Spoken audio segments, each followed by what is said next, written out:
Cette histoire s'est produite il y a un mois, alors que nous étions 3 familles à faire une sortie nature, emmenant nos enfants avec nous.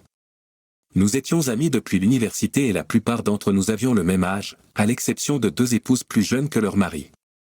Je m'appelle Sandra et j'ai fait ce voyage avec mon mari, Jean, et nos jumeaux de 8 ans. L'un des couples avait une fille de 7 ans, et l'autre 2 garçons de 7 et 8 ans. Globalement, notre groupe de vacances était bien choisi. J'avais un faible pour Tom, que j'appréciais depuis l'université. Cependant, lorsque nous nous sommes rencontrés, il était déjà en couple avec sa femme, et j'ai dû m'y résigner. Plus tard, j'ai rencontré mon mari, et mes désirs se sont peu à peu estompés. Entre les émotions nouvelles et puis, dans la routine de la vie de famille, de tels souvenirs ne refont surface qu'au cours de voyages similaires. C'est lors de ces voyages, accompagnés de nos enfants, que j'ai pu communiquer plus étroitement avec lui, même en public, afin de ne pas éveiller les soupçons de mon mari. À cette époque, les sentiments entre mon mari et moi s'étaient refroidis après des années de conflits conjugaux. Il avait cessé de prendre soin de lui, contrairement à l'homme que j'avais rencontré 10 ans plus tôt, qui était toujours magnifique et habillé avec élégance. J'avoue que c'est en partie grâce à sa femme et en partie aux exigences de son travail. Il occupe un poste important dans l'entreprise locale et gagne bien sa vie, ce qui le distingue de mon mari, pour qui une telle réussite est inaccessible. Cependant, cet homme suscite un vif intérêt.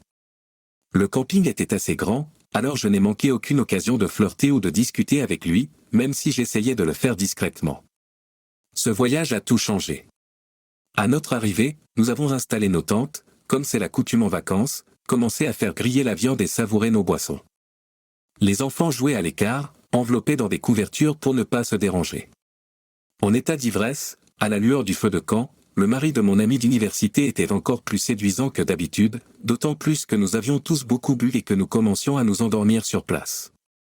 Mon mari m'a suggéré d'aller dormir, mais j'ai dit que je resterais encore un peu près du feu. Il a accepté et a aidé nos amis à coucher tous les enfants avant de rejoindre notre tente. À mesure que l'espace feu se vidait, mon désir s'est intensifié. Je voyais bien que Tom pensait la même chose et qu'il n'était pas pressé de partir. Il ne resta qu'un instant pour accompagner sa femme à leur tente, car il avait trop bu ce soir-là, même si ce n'était pas son habitude. Au cœur de la nuit, nous étions seuls tandis que tous les autres succombaient aux effets du long voyage et de l'alcool. Je lui ai proposé de s'asseoir à côté de moi sur la couverture, et il a accepté avec joie.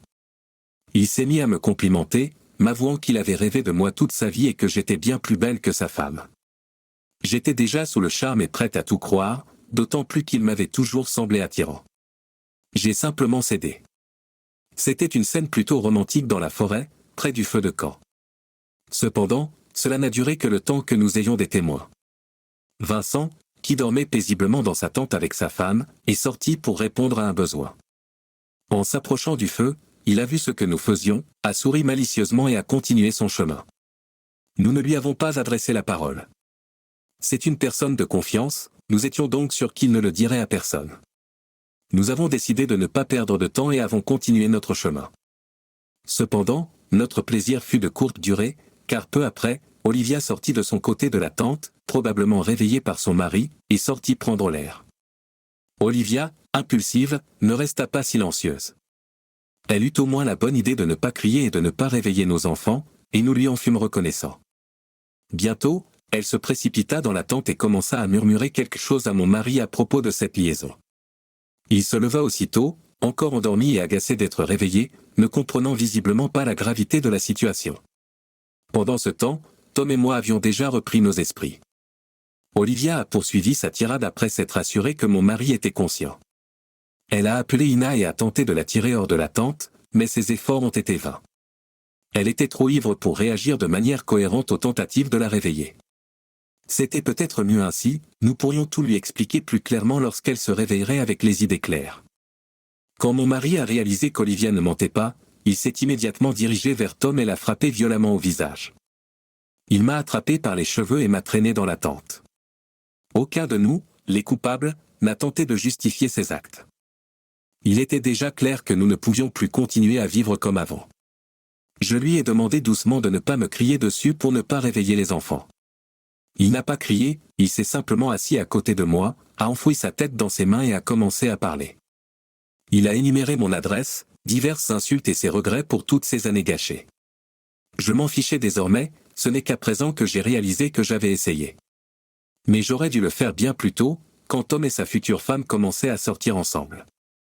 Mieux valait perdre un ami que mon propre bonheur. Maintenant, je l'ai perdu, non seulement elle, mais aussi mon homme, qui ne sera clairement plus avec moi après tout ce qui s'est passé. Tant d'erreurs ont été commises pendant cette période. Le lendemain soir, nous avons décidé d'avoir une conversation sérieuse tous les quatre, sans témoins inutiles. Olivia a tenté d'intervenir avec ses conseils indésirables, mais nous l'avons rapidement écartée pour qu'elle n'intervienne pas. La femme de Tom n'a pas fait de scène ni ne m'a frappé. Mon amie est une femme forte, et je l'ai toujours su. La situation était complètement folle, et aucun de nous ne savait quoi faire. Nous nous sommes juste regardés avec des regards vides, blessés et silencieux, sans parler du divorce. Finalement, nous avons décidé de divorcer officiellement et de vivre chacun notre vie. Après ce qui s'était passé, prétendre être une famille normale n'était envisageable ni pour nous ni pour nous. Nous avons choisi de sauver les apparences pour le bien des enfants, quelles que soient nos relations personnelles. Nous aimons profondément nos enfants. Je sais que ni mon mari ni mon ami ne me le pardonneront, mais comme j'ai maintenant l'opportunité de construire la relation dont j'ai toujours rêvé, j'ai décidé de ne pas la laisser filer. Après notre retour, mon mari et moi avons vécu comme voisins et j'ai essayé de maintenir le contact avec Tom. Je l'ai même invité à un rendez-vous, au cours duquel il m'a avoué en toute honnêteté qu'il ne pouvait plus me mentir et qu'il avait dû admettre qu'il ne trompait pas sa femme pour la première fois, mais qu'il avait suivi le même schéma qui avait fonctionné avec moi. Mon cœur était brisé, j'ai perdu tout ce qui m'était cher en un instant. Seuls mes enfants sont restés avec l'homme qui me hait maintenant pour ma trahison. Ce n'est qu'après cela que j'ai réalisé la douleur que je lui avais causée. Il avait été mon véritable soutien et mon ancre pendant toutes ces années, et je l'avais pris pour un vaurien.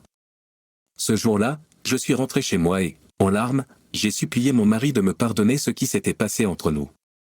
Je lui ai dit que je ferais tout pour sauver notre relation et que je comprenais mon erreur. Il m'a dit honnêtement qu'il m'aimait toujours, mais qu'il serait difficile de me pardonner ce que je lui avais fait. Quelle terrible erreur j'ai commise en trahissant quelqu'un d'aussi proche et cher. Il ne me reste plus qu'à espérer que le temps guérisse.